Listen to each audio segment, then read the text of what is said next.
अपनी की हुई भागवतिक वृत्ति, तपस्या, साधना, दान, पुण्य कभी अपने मुख से उच्चारण नहीं करना चाहिए। दूसरा प्रशंसा करे तो कानों में अंगुली दे देनी चाहिए, नहीं सुनना चाहिए, नहीं सुकृत नष्ट हो जाते हैं। साधन का जो फल है वो आपको फिर नहीं प्राप्त होगा। प्रशंसा अपने मुख से करने से बचे और दूसरे के मुख से प्रशंसा सुनने से बचे। दूसरे की निंदा अपने मुख से करने से बचे और दूसरे के मुख से सुनने से बचे। अपनी निंदा आनंद पूर्वक सुने, अपनी निंदा करने वाले का सम्मान करे, अपनी प्रशंसा स्वयं ना करे, दूसरा जो अपनी प्रशंसा करे उसका सम्मान ना करे। ये भागवतिक सिद्धांत बहुत उल्टा है, इसे जल्दी सांसारिक प्राणी नहीं समझ पाते। सांसारिक प्राणी जो हमारे अनुकूल चले, प्रशंसा करे, हम उसको आदर देंगे, लेकिन भगवत भक्त ऐसा नहीं करेगा। अनुकूल चलने वालों के प्रति, प्रशंसा करने वालों के प्रति, प्रणाम नमस्कार करने वालों के प्रति उदासीन वृत्ति रहती है। अपमान निंदा करने वालों के प्रति प्रिय भाव रहता है। बिल्कुल उल्टा, बिल्कुल उल्टा। संसार में अपमान निंदा करने वाले के प्रति तिरस्कार भावना रहती है। सम्मान, प्रियता, अनुकूलता, इसके लिए फिर हृदय में आदर बुद्धि होती है। ओ ये तो बहुत अच्छा आदमी, ये है संसारिक भाव। परमार्थ बिल्कुल इससे उल्टा है, इसको धारण कीजिएगा। अपनी प्रशंसा कभी अपने मुख से ना करे। अपनी प्रशंसा जब कोई कर रहा हो दूसरा, तो कान में अंगुली दे दे, सुने ना। दूसरे की निंदा कभी अपने मुख से ना करे। कोई दूसरा कर रहा हो तो कान में अंगुली दे दे। अपनी जब कोई निंदा कर रहा हो तो प्यार भरकर सुनना चाहिए। कैसा लगता है? अपनी जब कोई निंदा कर रहा हो और हम प्रियता में भरकर सुने, भगवान की कितनी कृपा है, आज मुझे सहनशील बनाने के लिए कैसा सुंदर प्रयोग कर रहे हैं। हम मुस्कुराकर अपनी निंदा सुने, अपनी निंदा करने वाले का आदर करें, तब हमारे जो सुकृत होंगे वो प्रियालाल कृपा करके सार्थक कर देंगे। सुकृतों का सार्थक होना है प्रियालाल करुणा करके हमारे नेत्रों में झलकने लगे, हमारा मन उनकी स्मृति में, उनके नाम जप में निरंतर लग जाए। श्रीपाद कह रहे हैं, ये सदैव श्यामा श्याम वृंदावन में खेलते रहते हैं। जितने अविद्यामय धाम हैं, मायाकृत लोकों को अविद्यामय कहते हैं। एक विद्यामय है, कैलाश, साकेत, वैकुंठपुरी, द्वारिका, ये सब दिव्य विद्यामय है। कह रहे विद्यामय और अविद्यामय, इन सब से परे ये महाप्रेममय श्री वृंदावन धाम है।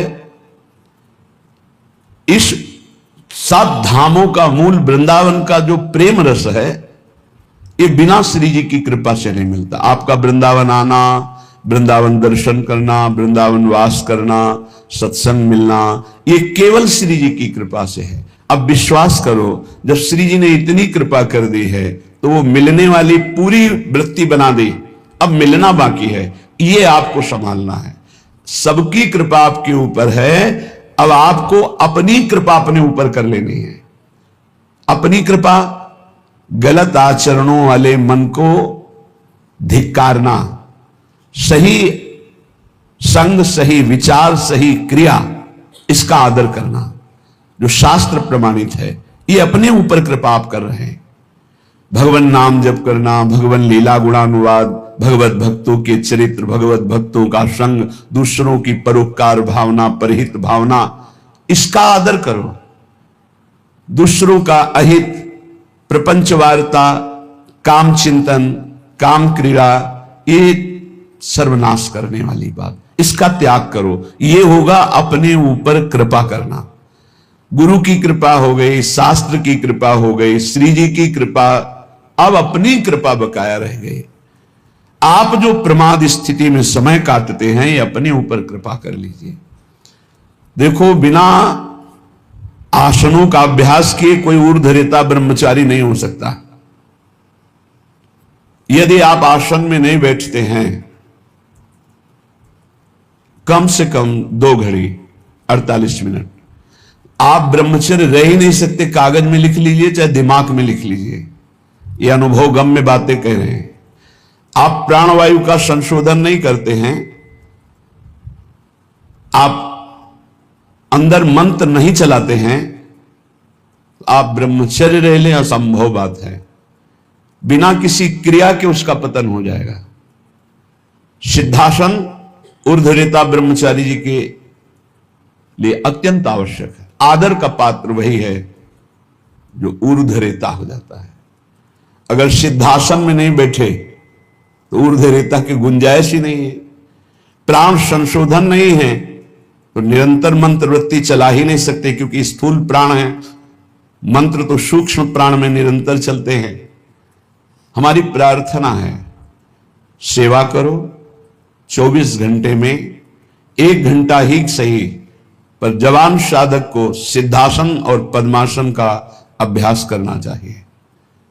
जिस समय हम 24 मिनट क्रॉस करेंगे आसन में बैठकर, तो हमारे शरीर में भयंकर पीड़ा होगी, जांघों में, हर नस नाड़ी में।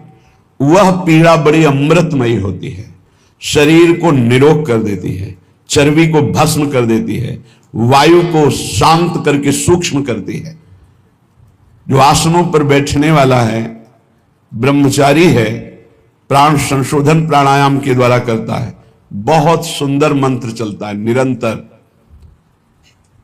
जवान जवान साधक है, झुक के बैठना, दीवाल का आश्रय ले लेना, शरीर का रोग ग्रसित हो जाना, ये सूचना देते हैं कि आप ब्रह्मचर्य की हानि किए हैं, आपका आहार ठीक नहीं है, आपकी साधना ठीक नहीं है। असाध्य रोग आकस्मिक पूर्व पाप के परिणाम स्वरूप आ जाना, यह हो सकता है, पर वो हमारी साधना को बाधित नहीं कर सकता।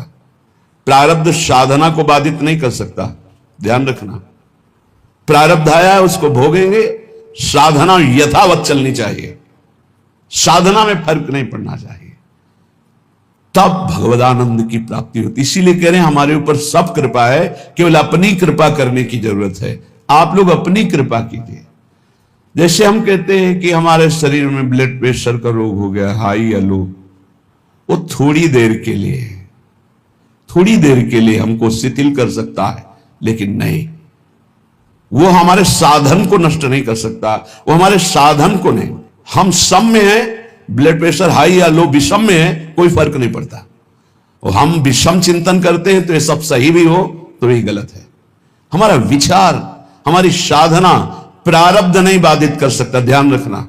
प्रारब्ध पाप कर्म का परिणाम है, और वर्तमान की हमारी साधना भागवतिक है, हमारी भागवतिक साधना को आच्छादित कर दे, इतनी बड़ी सामर्थ्य प्रारब्ध में नहीं है। प्रारब्ध बाधा खड़ी करता है, लेकिन हमारे भजन को नहीं रोक सकता, हमारी भागवतिक उन्नति को नहीं रोक सकता। लेकिन हम लोग इससे बेपरवाह से नजर आते हैं। धिक्कार है उस शिष्य को जब गुरु को आज्ञा देने में सोच करना पड़े, पता नहीं